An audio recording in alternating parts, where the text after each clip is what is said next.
Headlines प्रायोजक राजयोग paints, आनंद तुमचा, रंग आमचा. सीआयडीचे अधिकारी वाल्मिक कराडला घेऊन केजसाठी रवाना.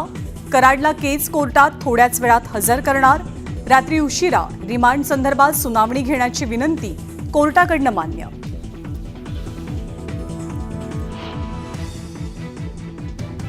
अखेर वाल्मिक कराड सीआयडी समोर शरण. 20 दिवसांपासून वाल्मिक कराड होता फरार.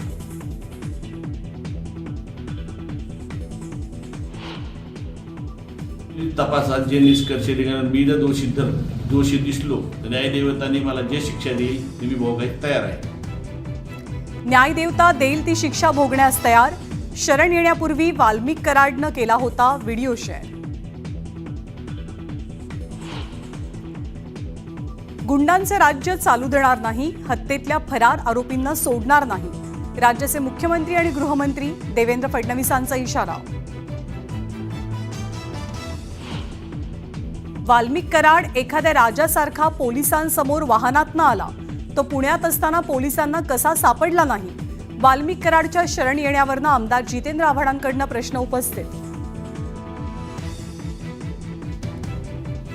सीआयडीला शरण येण्यापूर्वी वाल्मिक कराड अक्कलकोटला देवदर्शनासाठी गेला होता.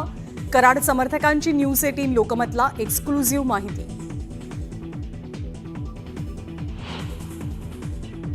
वाल्मिक कराड शरण आले, मग सीआयडी काय करतंय? संतोष देशमुख यांच्या मुलीचा सवाल. आरोपींना कठोर शिक्षा देण्याचीही केली मागणी. जर वाल्मिक कराडचा सहभाग नव्हता तर मग इतके दिवस तो का समोर आला नाही? संतोष देशमुखांचे बंधू धनंजय देशमुखांचा सवाल.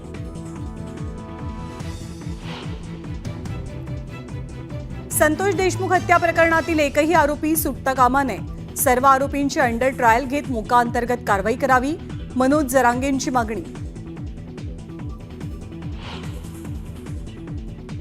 न्यूझीलंडमध्ये नव्या वर्षाचं स्वागत. ऑकलंडमध्ये फटाक्यांची आतषबाजी करत सरत्या वर्षाला निरोप देत 2025चं स्वागत.